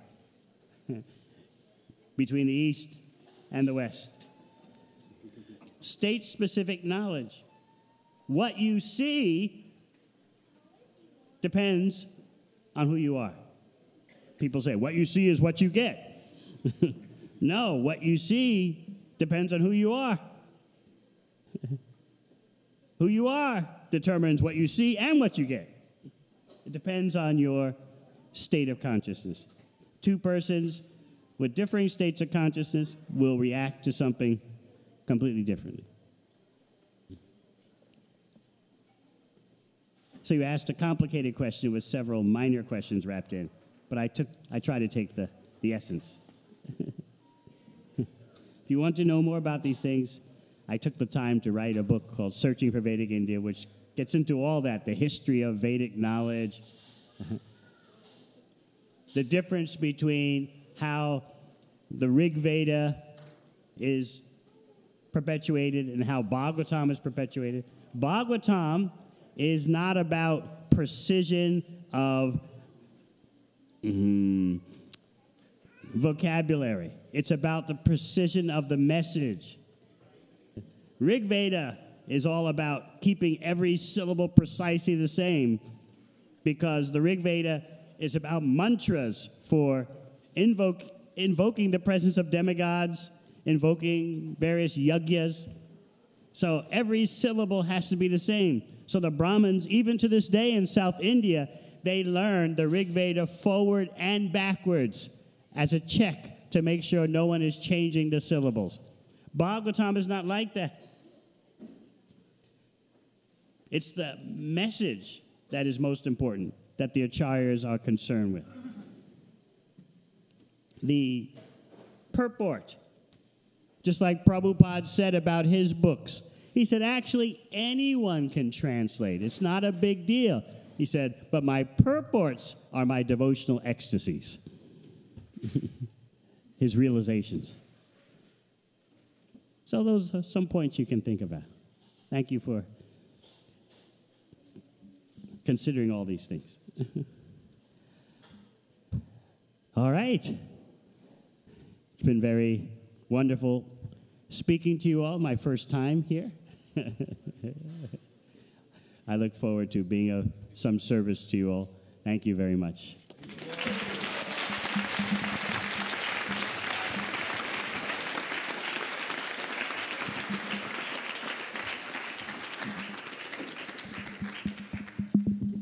So let's thank His Holiness Devamrita Swami Maharaj for giving the practical application of Bhagavad Gita in day-to-day life so that we can practice and become dear to Srila Prabhupada and his mission. So let's thank with the Hari Bol 3 times. Hari Bol! Hari Bol! Hari Bol! Some quick announcements. So July 23rd, Monday is Shayana Ekadashi, fasting from grains and beans.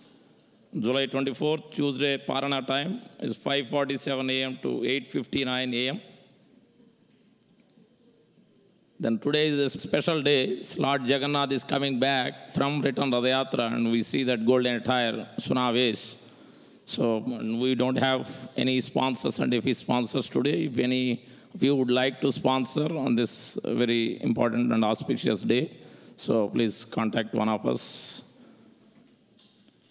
July 27th, Friday, is the first month of Chaturmasa starting, fasting from greeny leaf vegetables and Then August 25th, Saturday, is the most important day.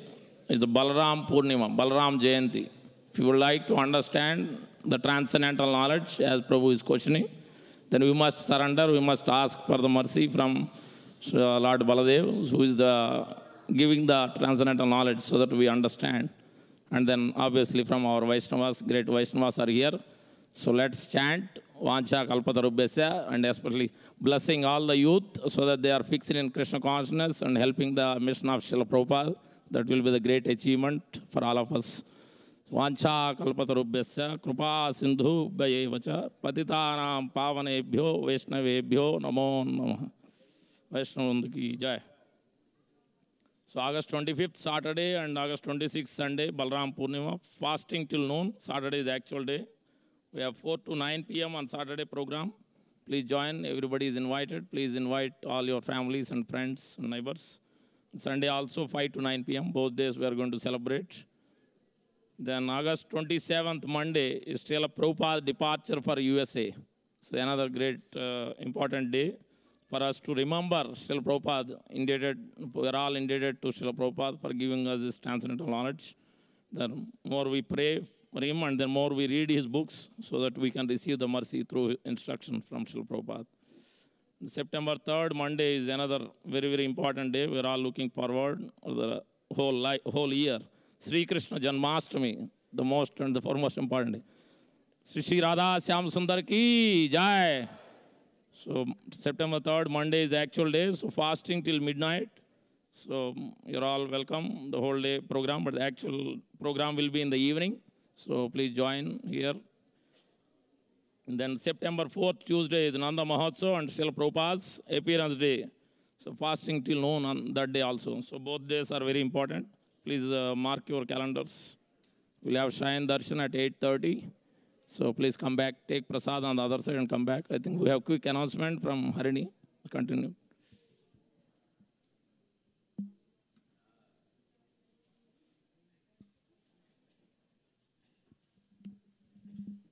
Hare Krishna, everybody. So if you can see, there are a lot of youth present here today. We have 150 people, 145 people who attended this year's the Sangha Initiative Retreat. It took place here in New Jersey at Tawako Temple, and yesterday we were also in New York at the Bhakti Center, and we did Harinam in the streets of New York City yesterday.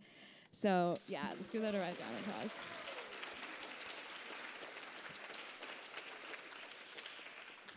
The retreat has been an amazing way for youth all around America, and we even had people from Canada this year come. So we've all been able to connect, dive into the relationships when some of us only see each other once a year. So it's been very beautiful and very transformative. We have some very special guest speakers that came to this year's retreat. Right now we have with us Rasinath Prabhu and his wife, Vrindavan Vinodini, and they've been amazing speakers and mentors and guides for us through this retreat. So let's give them a huge round of applause.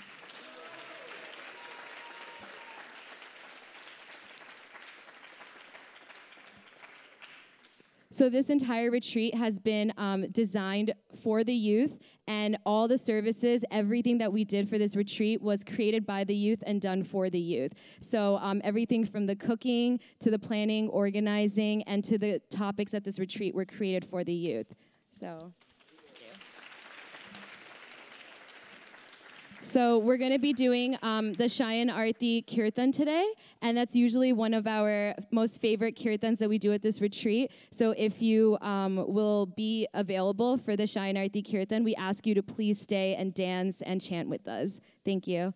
And now Aksh has an announcement that he would also like to make. Thank you, Harini. Hare Krishna. So, Maharaj, if it's okay, I'm going to quote another piece of research that I thought was very interesting. So, what's interesting is that we found that almost 70% of American workers are often unhappy, uninspired, and disengaged at work. So that's a surprising amount, right? Wouldn't you say? And 70%. And at the same time, you know, as Maharaj mentioned, you know, our material occupations should support our ultimate spiritual occupation, right? That's the ultimate goal of our life. So with that in mind, how do we find the balance between the two? And how do we find something that inspires us to want to, go out there and, learn from the world, but also be able to contribute back to our spiritual life and to our service, ultimately, to the Lord and to Srila Prabhupada. So with that in mind, we actually, have this unique opportunity where we're trying to get together some nice devotees who are also talented professionals, but also have experience, talented professionals in the workplace, but also have a great kind of balance between this spiritual material that they can offer some suggestions. So I can tell you myself, as a high school student, as a college student, I struggled with this very much. Like, how do you go about deciding what it is you want to do? Right? It's like a big question that people start asking you when you're 5 years old, and you think you know the answer, but it seems to change every year. So, with that in mind, and to support local youth and really anyone who wants to come for this, we're putting on a college and career conference.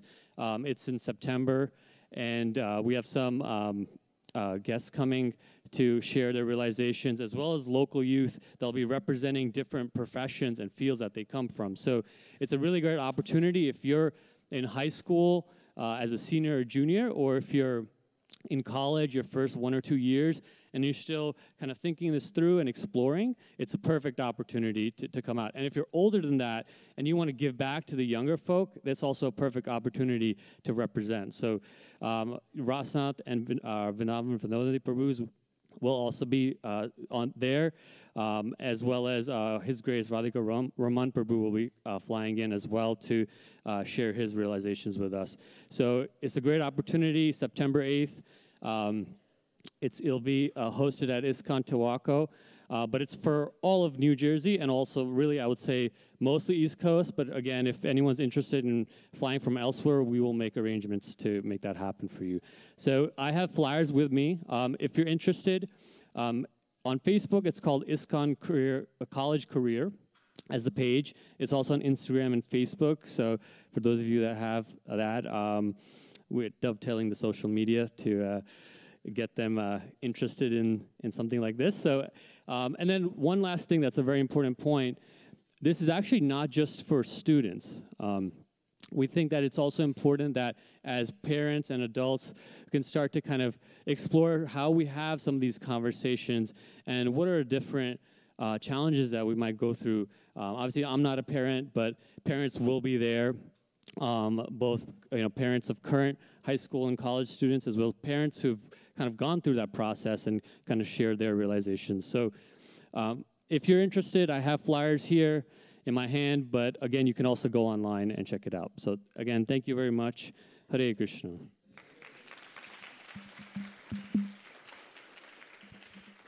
So today's Sunday feast is sponsored by Amar Sharma Prabhu and family and Siva Rajakkal Prabhu and family. Let's thank them and bless them. Haribo. Haribo. Haribo. Haribo. So they can collect the gift from the reception. Thank you. Are they here? Amar Sharma Prabhu and Siva Rajakkal. Okay, we can continue. We can start the kirtan. Haribo. Yeah, prasadam. We don't take prasad, but whoever wants to be blessed and immersed in kirtan, they can do.